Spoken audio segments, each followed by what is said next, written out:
Alright, y'all know I had to do it. Y'all know I had to do it. Y'all know I had to do it. Power Rangers Cosmic Fury review.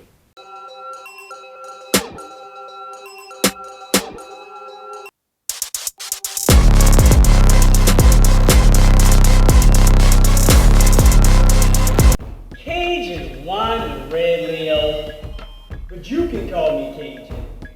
Back again with another video.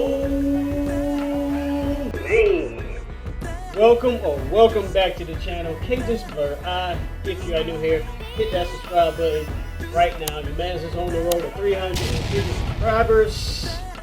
Alright, there will be spoilers all across the board in this. I'm not holding anything back because I'm not going to do 2 videos like this. So, we're blowing everything out the water, man. So if you haven't seen it, go ahead on and watch it.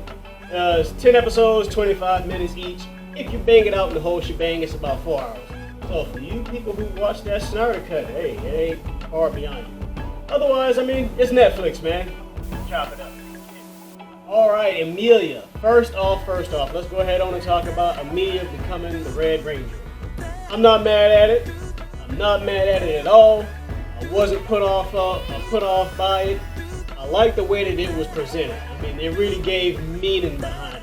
And even if you think about it and look back at the second season, I want to say that Amelia showed some of these qualities, these leadership qualities, and she really did carry the team in those first 3 episodes, man. So I think it was a nice fit. I mean, to have our first full-time female Ranger on the team. And if you think about how the Power Ranger ranking system goes, she kind of was next in line anyway. Because outside of her, I would say Ollie probably was the second choice. Zato, Ollie, and Amelia were the first 3 Rangers on this team. Everybody else kind of came in afterwards. So, I mean, it's a natural fit and it works. And this is what I think was the driving factor why she was chosen to be the Red Ranger. Zato got taken out early on in the game, and Ollie became an evil Ranger with a spell placed on him by Lord Zed himself. The suits or the costumes, whatever you want to call it, you know what? People really were bragging on that, but you know what? It really didn't hurt me too much, man. It was kind of forgettable after I got to see him in live action. I think the story, really good story as far as Power Ranger goes. I think the story did enough, and over time it kind of grew on me, especially Amelia's Red Ranger outfit. That's, you guys want to know how much I love red? That's the exact color of red right there that she had on her costume. And plus the fact, I like these a whole lot better than I like Lost Galaxy and Lightspeed Rescue. Come on. I also tuned into a space on Twitter. I'm not going to call it X. Not no time soon anyway. I also tuned into a space hosted by my man's Global Nerd. You guys should go check him out on Twitter and Instagram. He has a podcast. I don't show my man's enough love. But yeah, I'll listen to their conversation with the man himself, Simon Bennett, or whatever. I might not be saying it all correct. He is the executive producer of Power Rangers. And, you know, pretty good conversation, what I did tune in for. He talked about Ollie's costume, you know, again, they were really ragging on these costumes. Over the internet, people was really saying this was the best costume in the whole series. So he kind of explained that he watched some Hero Ranger. He watched some of the original Super Sentai footage, guys, for the Dino Fury. And they pretty much used, if you remember Dino Fury, they had the power-ups and they had the little extra arm gauntlet type deal thing going on.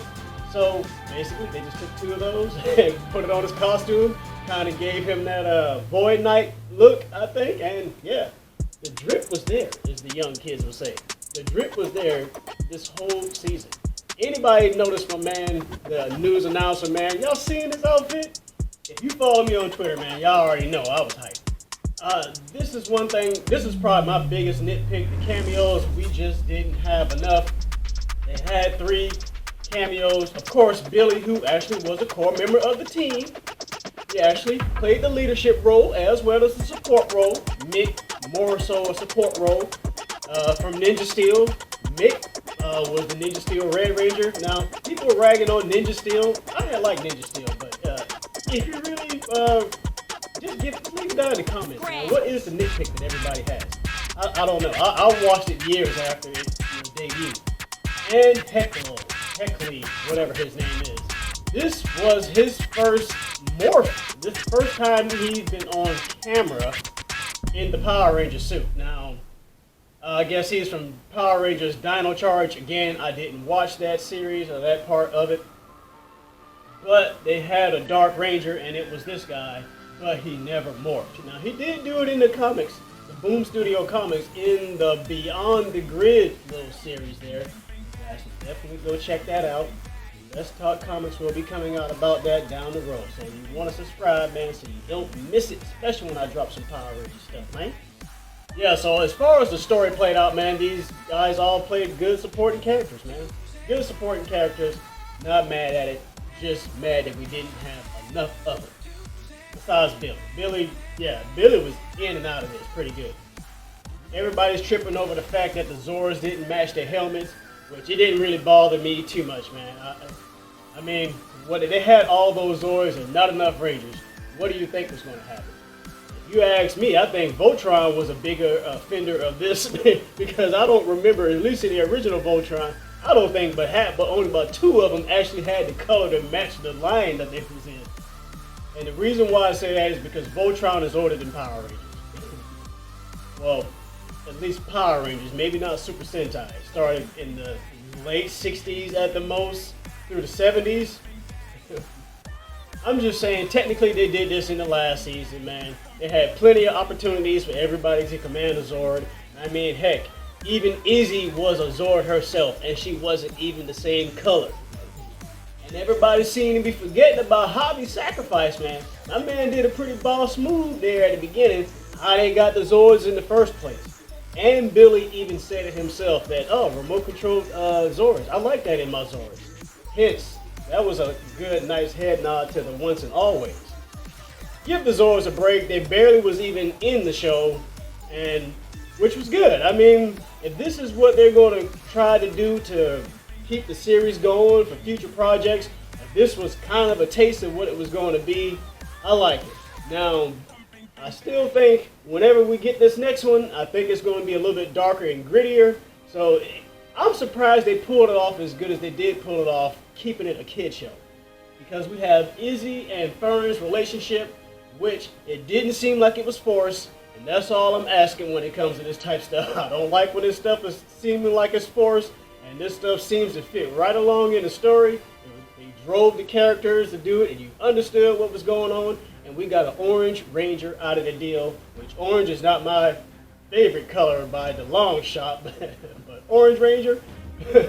Someone said even in the space, I think it was Jen, these guys are the goats when it comes to Power Rangers. I follow them all on Twitter. I think he said they gave her a back scratcher. Oh, good times. We're going to move into the biggest part of this whole thing, what I've been calling it, man. Jesus Ranger. Let's go ahead on and talk about my man Zato. I am not mad whatsoever at how they did Zato, because I actually thought he was going to get that TJ treatment from Turbo over to Power Rangers in space, man. Just saying. Yeah, I think they actually did it again, just like Amelia, man. And he had his own little backstory. The reason why I'm calling him the Jesus Ranger, man, my man's pretty much died. He sacrificed himself at the end of Dino Fury. My man's came back. Like White Gandalf or something. He came back. Resurrected. Then here we have at the beginning of this episode, it seems like he dies again, but he really didn't die. Some tree catches him. He's talking to, what's the planet? Io? What's the planet from the Green Lanterns that's alive? Anyway. So my man comes back and he performs miracles throughout the show. Again, hitting at the Jesus Ranger part, man. He performs miracles, and these miracles are draining the magic that the Morphin Masters gave him. The gods of Power Rangers. So this is draining that life force energy that they gave him, you know, and if he uses it all up, I mean, that's it. There was a big tone and a big whole nother story with this between Zato and Ion, man. I think Ion got done real dirty in this, man. Ion got done dirty. Out of everybody who got done dirty in this, Ion's the one who definitely got the can. But yeah, Zato does the same thing again, man. He sacrificed himself, man. That's what's up, man. Zato is definitely a person you look for in a Red Ranger, man. I definitely give that to him, man. He sacrificed himself again for the team. He told Ion he would only do what is right for the team. And again, he did it, man. He hold up that magic staff, man, and poof, be gone. And I seen it coming, man. You see Ion grab him when he did the when his spirit left up out of him like them weasels on Who Framed Roger Rabbit. Oh, so it took him into this world. It really reminded me of the Full Metal Alchemist. Whenever they go into wherever, nowhere. Anyway, the morphin grid for Power Rangers, man. And when Ion was talking to him and he was like, I'm no longer that person, it was strong hints, or was it Zordon? And when he said, may the power protect you, I was like, yes, I knew it. And the eyes was blue already, it was Zordon. So again, in this space, they're talking, is Zato going to be the new Zordon for the next series, man? All the predictions is coming. I probably will make a predictions video and a reaction to what people got going on about this, because we're going to be talking about this, man. Yeah, my man Zato got turned into a Morphin Master at the end, and that's what's up, man. Give that man his props, man. He definitely did his thing, man. Everybody did their thing in this, man. And they were even talking about Ion kind of seeming kind of out of place as the Sixth Ranger. Like, he still went in as a Sixth Ranger. It's like, why didn't they just change his outfit to match everybody else? Because technically he was the Yellow Ranger. I mean, let's just be serious. But hey, it is what it is, man. And what do I rate this? I don't want to compare it to the Once and Always, because they were two different things. This was longer than that. I mean, they both held their grounds. But as far as solidity, I'll give it a 7, maybe a 7.5, man. You know, oh, one thing I did forget to mention before I get out of here. Izzy. What happened to her on that one episode, man? That song, I tweeted it, man. What was it? H-A-T-E. Whatever. The song where they were talking about Lord Zed, man. The Emperor Evo. Yeah. What happened to her, man? She turned up the whole nother level on that one, man. Alright. That's enough. But I definitely will come back and revisit this. And I have a few more Power Ranger video ideas that I had in mind that I want to do. Follow me on social media. Until next time, be blessed, keep God your life, stay prayed up. Crazy, crazy world. Cajun Wine and Red Leo with the Blerd's eye. I'm out, baby.